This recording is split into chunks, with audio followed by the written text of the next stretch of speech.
Você está buscando um jeito mais justo de organizar as contas do casal e não está conseguindo chegar a um consenso? Hoje aqui eu vou mostrar o jeito que eu faço em casa, que está dando certo para mim e que, na minha opinião, é a forma mais justa para não pesar e acabar prejudicando nenhum dos lados.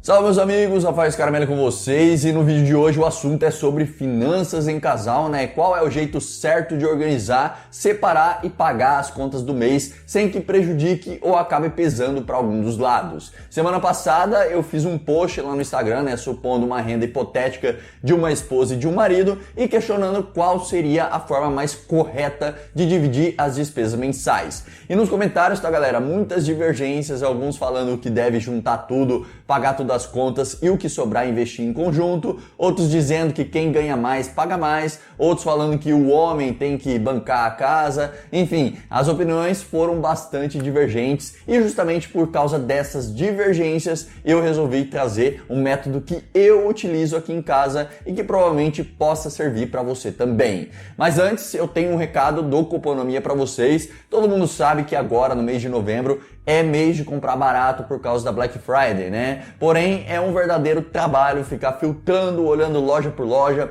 comparando preços e tudo mais, né? Por isso, o Cuponomia reuniu todas as melhores lojas da internet, mais de 2.000 no total, em um único lugar onde você pode ter acesso aos melhores descontos atualizados quase que diariamente e também a cashbacks que viram dinheiro de verdade para você. Ou seja, é através do Cuponomia que você consegue economizar tempo, pois tem tudo reunido em um só lugar, e dinheiro porque de fato você tem cupons válidos na plataforma e também tem os cashbacks que são convertidos em grana de verdade. Ainda para quem for se cadastrar por lá, né, através do meu link que está aqui embaixo na descrição, na hora vai garantir um bônus de R$5 na conta que serão acumulados com os cashbacks e depois pode ser resgatado para você usar como quiser, desde que tenha, né, o valor mínimo ali, o saldo mínimo de R$20 na conta. Então juntou os R$20 de saldo no Cuponomia, pronto, já pode resgatar para sua conta bancária sem nenhum pré-requisito e nada do tipo. Cuponomia, tá galera, tá aí para te ajudar a economizar e já faz um tempo que eu uso e já economizei uma boa grana. Então acesse o link aqui embaixo,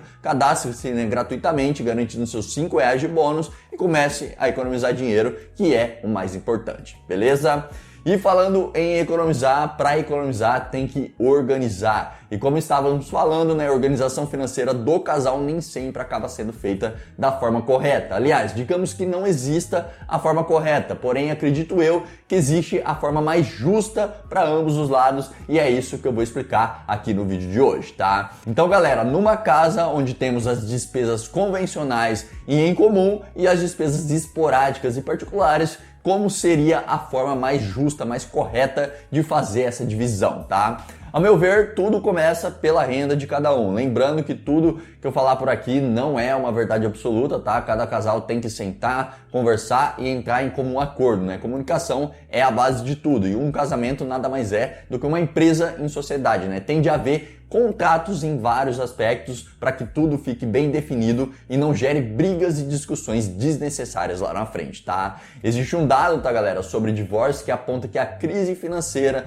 problemas financeiros com dinheiro é a segunda maior causa de divórcio no Brasil, só perde apenas para o sexo, ou seja, não compartilhar a vida financeira, não falar o quanto ganha, não falar sobre dinheiro, esconder compras e coisas do tipo, contribuem em muito para o aumento desse número e querendo ou não, as finanças, o dinheiro acaba sendo um dos principais pilares dentro de uma relação, tá? Normalmente com o dinheiro a relação acaba se mantendo, talvez em trancos e barrancos, mas se mantém. Porém, a partir do momento que o dinheiro começa a faltar, aí parece que todos os problemas se intensificam e é por isso que um casal tem que se acertar financeiramente, tornando esse acerto, né, o mais justo possível para não acontecer de mais tarde, lá no futuro, um ficar jogando na cara do outro, né, quando algo acontecer em relação à grana, tá? E da forma que eu faço aqui em casa, essa jogação de cara, essa responsabilidade maior para um lado do que para o outro, simplesmente não existe. Portanto, como eu disse, tudo começa pela renda. Qual é a renda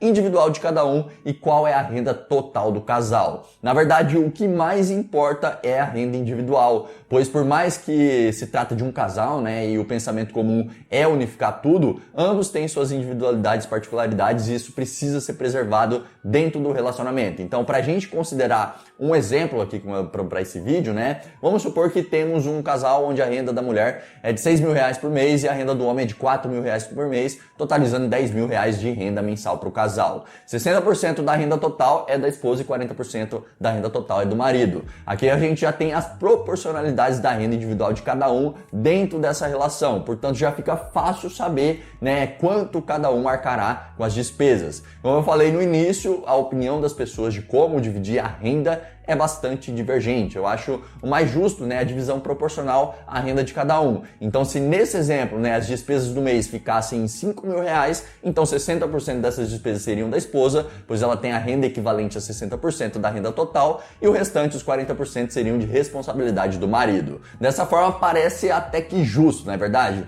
Cada um está pagando o proporcional ao quanto ganha, e sim, até certo ponto é justo sim, porém, a gente está tratando as despesas como em comum entre os dois, tá? A gente só tá esquecendo de colocar os gastos individuais de cada um. Exemplo, né? A conta de água, luz, internet, gás, Netflix, TV a cabo, mercado, transporte, entre outras, são despesas em comum. Ambos usufruem do benefício daquele gasto. Porém, quando se trata de vestimentas, roupas, acessórios, compras individuais que só beneficiam uma das partes, aí já estamos lidando com despesas individuais, gastos individuais. E é justamente por causa dessas despesas que a gente precisa manter a individualidade de cada um. Então, ao separar as despesas em dois grandes grupos, né, despesas em comum e despesas individuais, a nossa divisão fica ainda mais justa. Isso porque se uma das partes, né, é mais consumidora do que a outra, se a mulher, por exemplo, vive indo no salão de beleza toda semana, vai na manicure, na esteticista, compra roupa, perfume, etc., que são itens que vão beneficiar a si própria, né, se as despesas são tratadas todas como em comum, a outra parte acabará pagando pelas despesas individuais do outro, pois na hora da divisão tudo isso vai entrar para ser dividido proporcionalmente à renda de cada um.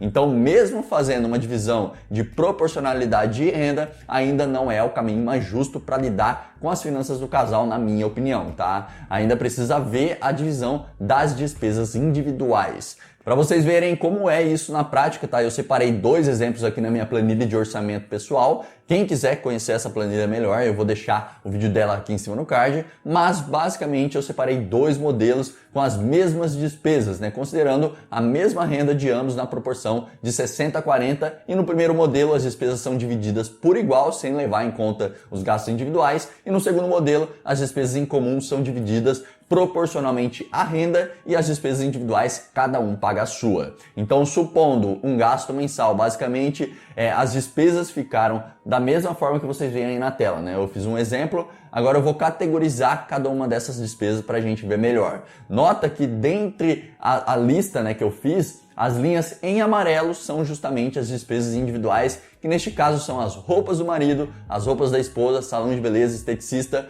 obviamente da esposa, né? E por último, games como despesa individual do marido. No total, tá, galera? Considerando toda a lista, a somatória das despesas ficou em R$ 4.350. Se fôssemos considerar, né, o primeiro modelo, onde tudo é tratado como despesa em comum e dividido proporcionalmente, teríamos a seguinte proporção. Sabendo que a esposa tem uma renda de 6 mil e o marido de 4 mil, portanto 60% dos R$ 4.350 seriam pagos pela esposa e 40% dos R$ 4.350 seriam pagos pelo marido, ficando da seguinte forma, né, R$ 2.610 para a esposa pagar e R$ 1.740 para o marido pagar. Nesse modelo, cada um pagou o proporcional à sua renda e boa, beleza? Agora vamos considerar o segundo modelo, onde cada um paga suas despesas individuais. Então, da lista, né, tirando as linhas em amarelo, temos o total de R$ 2.830 em despesas em comum para ambos. Então, 60%, que seria R$ 1.698, seriam pagos pela esposa e 40%, que seria R$ 1.132, seriam pagos pelo marido. Das despesas individuais, da parte da esposa, a soma fica em R$ 1.230 e da parte do marido, a soma fica em R$ 290. Sendo assim, o total pago pela esposa seria R$ 1.698 mais R$ 1.230, totalizando R$ 2.928. E o total pago pelo marido seria de R$ 1.132 mais R$ 290, né, das despesas individuais, totalizando R$ 1.422. No modelo 1, juntando tudo e não levando em conta os gastos individuais, o marido pagou R$ 318 a mais justamente para arcar com a parte proporcional a ele dos gastos individuais da esposa, e a esposa, que foi a parte que mais teve gasto individual no nosso exemplo, economizou os mesmos R$ 318. Ou seja, no modelo 1, mesmo parecendo justa a divisão, ela não é tanto assim, pois não considera as individualidades de cada um e quase sempre o lado mais gastador vai ficar na vantagem, né? E a pessoa que mais se sacrifica, né, para economizar e tudo mais, vai acabar pagando o pato do gasto do outro, que não se importa tanto assim. Eu sei que você pode estar pensando que é besteira isso tudo, porém, digamos que temos outro exemplo, né, onde as despesas do casal ultrapassa a renda do casal. Nesse caso é preciso fazer um corte dos gastos para as coisas se ajeitarem. O casal literalmente gasta mais do que ganha. Porém, normalmente a parte que mais gasta da galera simplesmente não consegue abdicar de alguns gastos pessoais em prol do casal, e isso ocasionalmente acaba em briga, né? Pois sempre um lado será mais controlado e o outro mais consumista. Normalmente quem faz o gerenciamento da coisa toda é o lado mais controlado, e muitas vezes acaba sendo difícil fazer a outra parte entender que precisa parar de gastar com coisas pessoais para conseguirem fechar as contas do mês, né, no azul. Já se esse mesmo casal segue o modelo 2, separando os gastos individuais dos gastos em comum, o peso daquele gasto individual não recairá sobre o outro, pois não é da responsabilidade dele, né, arcar com o mesmo. Ou seja, isso vai acabar criando um senso de responsabilidade na pessoa, de que se ela não reduzir aqueles gastos pessoais, isso vai afetar a si próprio e não recairá sobre o outro. Eu sei que na prática isso são outros 500, é muito mais complicado, as pessoas são extremamente complexas, porém foi essa forma que eu encontrei aqui em casa para ser o mais justo possível para ambas as partes. Ter o peso de arcar integralmente, né, com seus gastos individuais é uma maneira de dar senso de responsabilidade para a pessoa de que as despesas subiram porque ela gastou com isso ou com aquilo, né? A partir daí ela possa segurar as pontas para melhorar. Dessa forma não fica aquela coisa chata, né, do marido falando para a esposa ou vice-versa, que ela tem que parar de ir no salão porque está afetando o orçamento como um todo, no geral. Isso simplesmente não acontece, porque o fato dela ir ou não no salão não vai influenciar em nada nas despesas em comum, entende?